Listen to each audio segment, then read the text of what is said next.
Good morning बच्चों, आपका स्वागत है हमारे यूट्यूब चैनल विज्ञान ज्ञान में। कक्षा 10 की विज्ञान की इस कक्षा में हम अम्ल और क्षार की प्रबलता के बारे में पढ़ेंगे। इससे पहले के वीडियो में हम लोगों ने अम्ल और क्षार के भौतिक और रासायनिक गुणों के बारे में पढ़ा, उनको परिभाषित किया, उनको कैसे पहचानते हैं यह जाना। अगर आपने ये वीडियो नहीं देखे हैं तो आप आई बटन पर क्लिक करके इन वीडियो को देख सकते हैं। आइए अपनी आज की कक्षा को आगे बढ़ाते हैं और हमें अम्ल और क्षार की प्रबलता के बारे में पढ़ना है। कौन सा अम्ल ज़्यादा प्रबल है, कौन सा अम्ल कम प्रबल है। इसकी शुरुआत सबसे पहले आर्रीनियस के सिद्धांत से होती है। रसायन विज्ञान में आर्रीनियस का सिद्धांत सबसे पुराना सिद्धांत है। आप कह सकते हैं कि रसायन विज्ञान की शुरुआत ही इस सिद्धांत से हुई थी। और आर्रीनियस साहब के अनुसार यदि कोई पदार्थ अपने जलीय विलयन से विद्युत धारा को प्रवाहित होने देता है तो उसे हम विद्युत अपघट्य कहते हैं। If a substance allow electric current to go through it then it is called as electrolyte. इसको विद्युत अपघट्य कहते हैं। और आर्रीनियस के अनुसार ही अगर हम एसिड बेस की थ्योरीज को देखें तो अम्ल और क्षार के सिद्धांत में आर्रीनियस ने कहा कि अम्ल वो हैं जो अपने जलीय विलयन में हाइड्रोजन आयन देते हैं। अम्ल वो हैं जो अपने जलीय विलयन में हाइड्रोजन आयन देते हैं, जबकि क्षार वो हैं जो अपने जलीय विलयन में OH ऋण आयन यानी हाइड्रॉक्सिल आयन देते हैं। तो इनके हिसाब से अम्ल क्या हैं? अम्ल को जब भी तोड़ा जाता है वो भी जलीय विलयन में acids are those which provide H plus ion in their aqueous solution. क्या बनाते हैं वो? हाइड्रोजन आयन बनाते हैं। तो ये एक सबसे इम्पॉर्टेंट कंपोनेंट है। कई बार सवाल आता है कि आर्रीनियस के हिसाब से अम्ल में क्या होना आवश्यक है, तो अम्ल में H प्लस यानी प्रोटॉन का होना, H प्लस यानी कि हाइड्रोजन आयन का बनना या प्रोटॉन का बनना बहुत ज़रूरी है। और ये तभी बनेगा जब उसमें हाइड्रोजन मौजूद होगा। इसी तरह से क्षार के बारे में इन्होंने बताया कि क्षार वो होते हैं जो अपने जलीय विलयन में OH ऋण आयन यानी OH माइनस आयन जो है वो उत्पन्न करते हैं।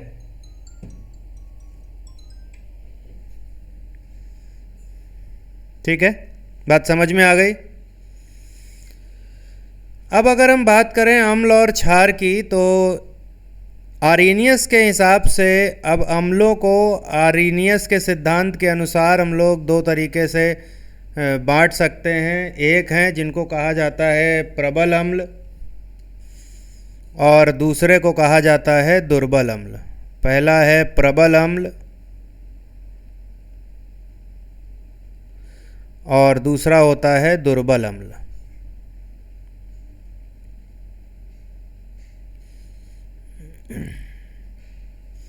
प्रबल अम्ल को अंग्रेजी में हम लोग कहते हैं स्ट्रॉन्ग एसिड और दुर्बल अम्ल जो होते हैं इनको बोलते हैं वीक एसिड।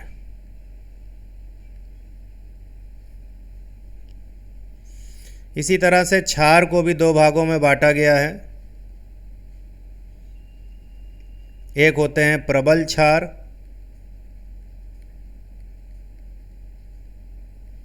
स्ट्रॉन्ग बेस और दूसरे होते हैं दुर्बल क्षार।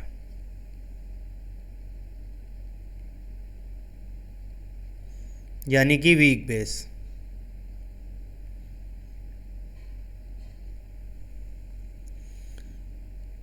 ठीक है, तो आइए ज़रा इनको एक एक करके पहचानते हैं कि कौन से प्रबल अम्ल होते हैं, कौन से दुर्बल अम्ल होते हैं, कौन से प्रबल क्षार होते हैं, कौन से दुर्बल क्षार होते हैं। आर्रीनियस के सिद्धांत के अनुसार अगर देखा जाए तो वे सभी इलेक्ट्रोलाइट यानी विद्युत अपघट्य स्ट्रॉन्ग इलेक्ट्रोलाइट या प्रबल विद्युत अपघट्य कहे जाते हैं जिनका आयनन 100% होता है। वे सभी अम्ल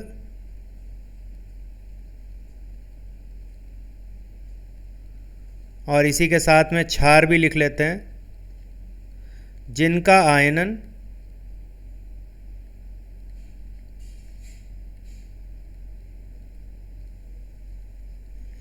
100% होता है।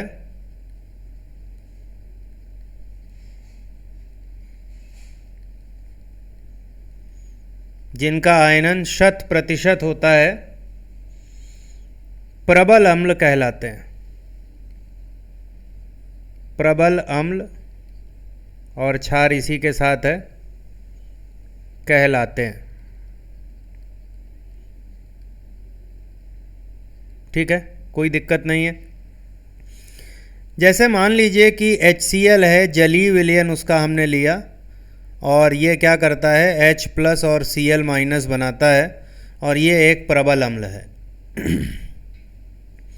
इसी तरह से अगर हम जलीय विलयन H2SO4 का ले लेते हैं तो ये आपको देगा H धनायन और SO4 2 ऋणायन, तो हाइड्रोजन आयन और सल्फेट आयन।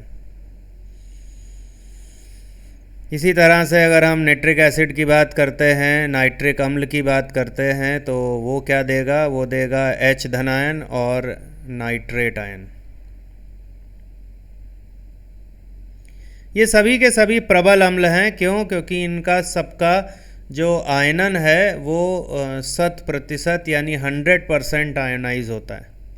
वैसे प्रयोगों के आधार पर हम आपको बता दें कि आयनन जो है अगर 70% से अधिक हो रहा है तो वो, अगर आयनन का मान 70% से ज़्यादा हो रहा है तो प्रबल अम्ल ही कहे जाते हैं, प्रबल क्षारी कहे जाते हैं। लेकिन अगर किसी को आपने कहीं पढ़ लिया कि ये प्रबल अम्ल है तो फिर आप उसका आयनन 100% मान सकते हैं। इसी प्रकार से क्षार की बात करें तो क्षार आपका NaOH हो सकता है। जलीय विलयन में क्या देगा, सोडियम आयन देगा और OH ऋण आयन देगा। KOH को भी आप ले सकते हैं, वो भी एक प्रबल क्षार होता है। और ये पोटेशियम आयन देगा और OH ऋण आयन देगा।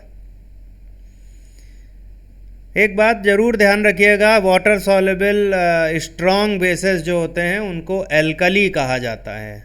एल्कली, एल्कली क्या चीज़ होते हैं एल्कली?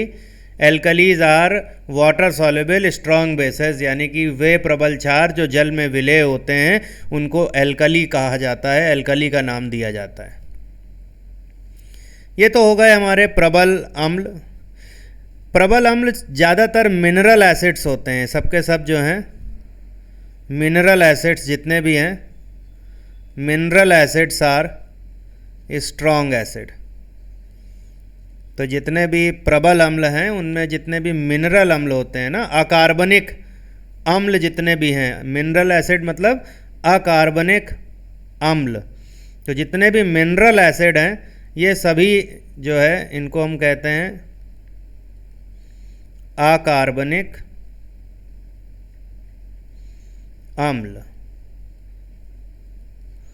सभी के सभी जो हैं वो स्ट्रॉन्ग एसिड यानी कि प्रबल अम्ल होते हैं। बस एक को याद रखिएगा, कौन? H2CO3। क्या नाम है इसका? कार्बोनिक अम्ल। एक दुर्बल अम्ल है। तो अगर कोई आपसे पूछता है कि मिनरल एसिड यानी अकार्बनिक अम्ल होने के बाद भी कौन सा दुर्बल अम्ल है, तो वो कार्बोनिक एसिड है। तो यहाँ पर हम परंतु और लिख दे रहे हैं तो आपको याद रहेगा, परंतु H2CO3 कार्बोनिक अम्ल एक दुर्बल अम्ल होता है। तो ये एक बहुत ज़रूरी बात है। आइए चलते हैं और बात करते हैं दुर्बल अम्ल और दुर्बल क्षार की। ठीक उसी प्रकार से जैसे अभी हम लोगों ने पढ़ा प्रबल अम्ल को, और अब हम बात करने जा रहे हैं दुर्बल अम्ल के ऊपर। तो क्या होते हैं दुर्बल अम्ल? दुर्बल अम्ल को हम लोग अंग्रेजी में कहेंगे वीक एसिड, है ना। दुर्बल का मतलब वीक। बच्चों एक बात ध्यान रखना कि ये सिर्फ शब्द हैं, ये सिर्फ भाषाएं हैं, इनसे ज़्यादा कुछ नहीं है, ठीक है। तो इस बात का बिल्कुल भी मतलब मत निकालिए कि कोई किस माध्यम से पढ़ रहा है या कोई किस माध्यम से। जनरली ये देखा गया है कि जो लोग हिंदी मीडियम से पढ़ते हैं उनको कमज़ोर समझा जाता है, जो लोग अंग्रेजी माध्यम से पढ़ते हैं उनको समझा जाता है कि ये अच्छी पढ़ाई कर रहे हैं। ये सब बिल्कुल मन का भ्रम है। जो सब्जेक्ट होता है, जो विषय होता है, वो किसी माध्यम पर निर्भर नहीं करता। जो विषय है वह किसी माध्यम पर निर्भर नहीं करता। इसलिए आप हिंदी में पढ़ें, अंग्रेजी में पढ़ें, इस बात से कोई फ़र्क नहीं पड़ता। आपको कभी भी अपने आप को पीछे नहीं समझना चाहिए और मेहनत करनी चाहिए। जो सबसे ज़रूरी बात है, आपको मेहनत करने की ज़रूरत है और आज का समय सिर्फ मेहनत का है। तो चलिए चलते हैं, ज़रा बात कर रहे हैं वीक एसिड की एंड वीक बेस की। तो आर्हेनियस के हिसाब से प्रबल आपको पता चल गया कौन होते हैं। प्रबल अम्ल वो होते हैं जो 70% से अधिक आयनीकृत होते हैं। आज की मॉडर्न टेक्निक ऐसी हैं कि जहाँ से हम पता कर सकते हैं कि कौन सा अम्ल कितना ज़्यादा जो है वो आयनित हो रहा है, निकाला जा सकता है बहुत सारे प्रयोगों द्वारा। लेकिन अगर कभी आयनन का मान 30% से कम हो जाए, अगर आयनन का मान क्या हो जाए, 30% से कम हो जाए, तो फिर वो जो हैं क्या कहे जाते हैं, दुर्बल अम्ल या दुर्बल क्षार कहलाते हैं। यानी कि पूरी बात कहें तो दुर्बल अम्ल व दुर्बल क्षार वे हैं जिनका आयनन 30% से कम होता है। अब यहाँ पर अगर हम बात करें तो सभी कार्बनिक अम्ल यानी ऑर्गेनिक एसिड्स, सभी कार्बनिक अम्ल दुर्बल अम्ल होते हैं, दुर्बल अम्ल होते हैं, ठीक है। जैसे हमने ले लिया एक ये उदाहरण, आप पहचान सकते हैं इसको, ये एसिटिक अम्ल है।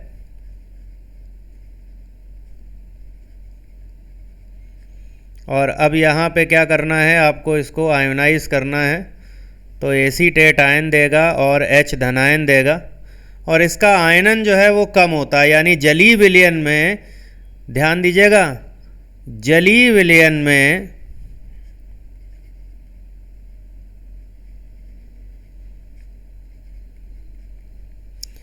अम्ल के आयनित तथा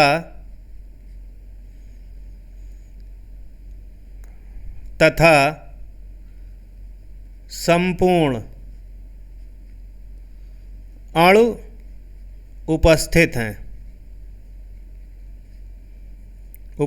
होते हैं। यानी कि ये जो एसिटिक अम्ल है, अगर आपसे कोई कहे जलीय विलयन का संगठन क्या होगा इसका, तो ज़रा ध्यान दीजिएगा। जलीय विलयन में CH3COOH मौजूद होगा, CH3COO माइनस मौजूद होगा और H3O+, ध्यान रखिएगा, H+ जब जलीय विलयन में पहुंचता है तो वो हमेशा हाइड्रोनियम आयन के रूप में परिवर्तित हो जाता है।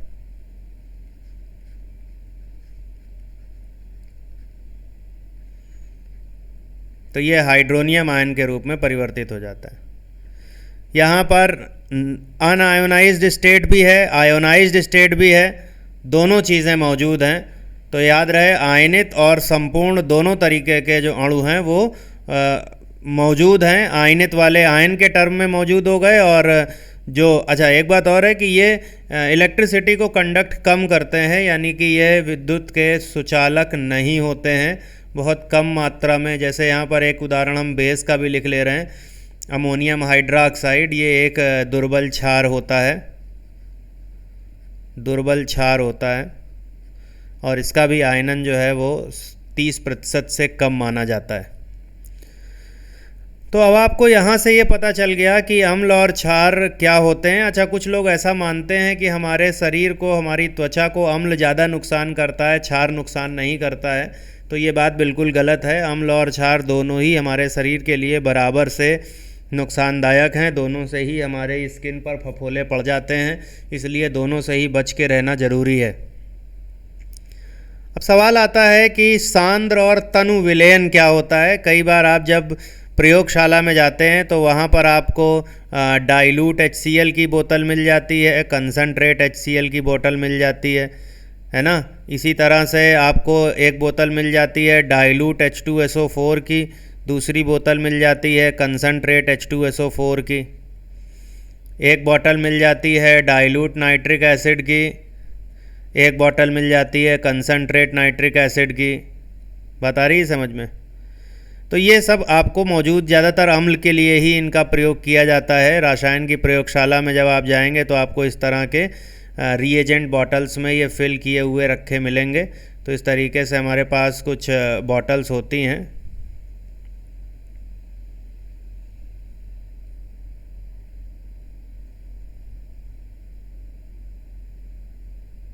यहाँ पर एक स्टिकर लगा होता है, याद रहे इसकी।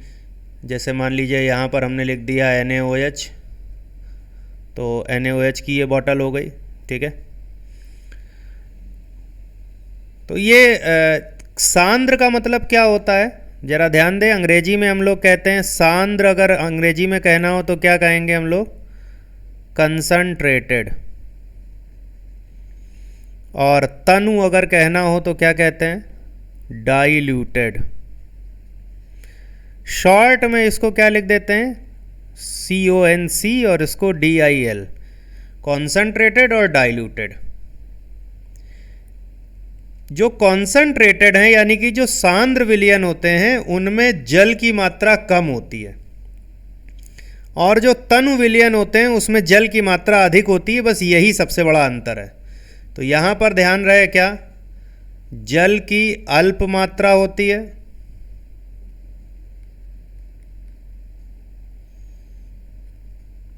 और इसमें जो है वो जल की मात्रा अधिक होती है, जल की मात्रा अधिक,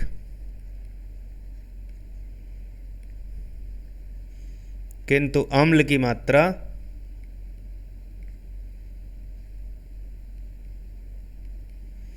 कम होती है। समझ में आई बात? मतलब आप ऐसा कह सकते हैं कि अगर कोई दूध वाला है और उस दूध वाले ने अपने दूध में पानी मिला लिया है, इसका मतलब वो सांद्र विलयन को किस में बदल रहा है? तनु में बदल रहा है। पानी मिलाते जाएंगे डाइल्यूट होता जाएगा, पानी मिलाते जाएंगे डाइल्यूट होता जाएगा। एक बात आपको बता दें, तनु अम्ल ज़्यादा खतरनाक होते हैं क्योंकि उसमें आयनन बढ़ जाता है। तो तनु अम्ल ज़्यादा अम्लीय होते हैं अगर तुलना करें इनकी सांद्र अम्ल की। हालांकि हमारे शरीर को नुकसान ज़्यादातर सांद्र अम्ल ज़्यादा नुकसान पहुंचाते हैं, इस पर फिर कभी चर्चा करेंगे। एक बात बहुत ज़रूरी है, उसको ज़रा ध्यान दीजिएगा। ये जो पूरी प्रक्रिया होती है इसको हम लोग तनुकरण कहते हैं। क्या बोलते हैं? इसको हम लोग बोलते हैं तनुकरण। तो जब कभी भी अम्लों का तनुकरण किया जाता है, अम्लों का तनुकरण करते समय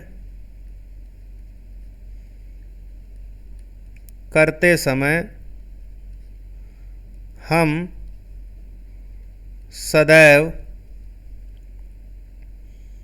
सदैव जल में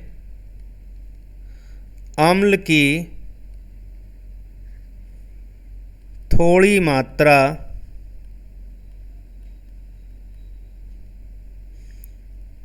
कैसे?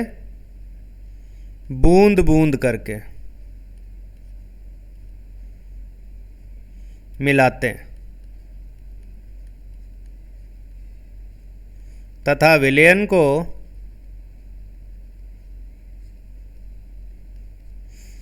ग्लास रॉड से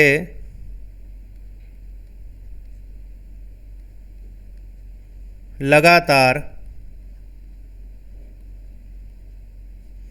चलाते रहते हैं।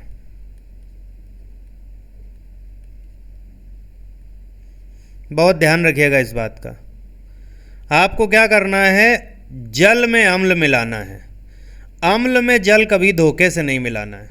अगर अम्ल में जल मिला दिया तो एक घटना होती है जिसको स्प्लैश कहते हैं, यानी कि एकदम से जो अंदर अम्ल रखा होगा बोतल में, उसमें जैसे ही आप पानी डालेंगे तो वह अम्ल एकदम उछाल मार करके बाहर आ जाएगा और आपको जला देगा। बात ध्यान रखिएगा। तो जब कभी भी हम तनुकरण करते हैं यानी कि डाइल्यूशन करते हैं, तो तनुकरण का मतलब होता है डाइल्यूशन, तो एसिड्स का डाइल्यूशन जब भी किया जाता है तो वाटर में थोड़ा थोड़ा एसिड ड्रॉप वाइज मिलाते हैं और ग्लास रॉड के साथ में, ग्लास रॉड का प्रयोग करते हुए हम उस पूरे विलयन को लगातार हिलाते रहते हैं। ठीक है, ग्लास रॉड का प्रयोग करते हुए हम विलयन को लगातार हिलाते रहते हैं। इस लगातार हिलाने से क्या होता है कि हमारा विलयन जो है वो उछाल नहीं मारता, स्प्लैश नहीं बनाता। बात आती है अम्ल और क्षार की प्रबलता। तो यहाँ से अब अम्ल और क्षार की प्रबलता को हम किस तरह से आंकते हैं, तो ये अभी तो हम जितना भी पढ़ रहे हैं वो सब प्रबल अम्ल, प्रबल क्षार, दुर्बल अम्ल, दुर्बल क्षार, सब एक तरीके से गुणात्मक है। लेकिन क्वांटिटेटिवली अगर हम इसको पढ़ना चाहें तो हमको वहाँ पर पीएच पैमाने की बात करनी पड़ेगी, और पीएच पैमाना हम आपको अगले वीडियो में सिखाएंगे। उम्मीद करता हूँ आपको आज की कक्षा पसंद आई होगी, आपको बहुत सारा नॉलेज इससे मिला होगा। बने रहिए हमारे साथ, अगले वीडियो में हम पीएच मान की बात करेंगे। आपका दिन शुभ हो। धन्यवाद।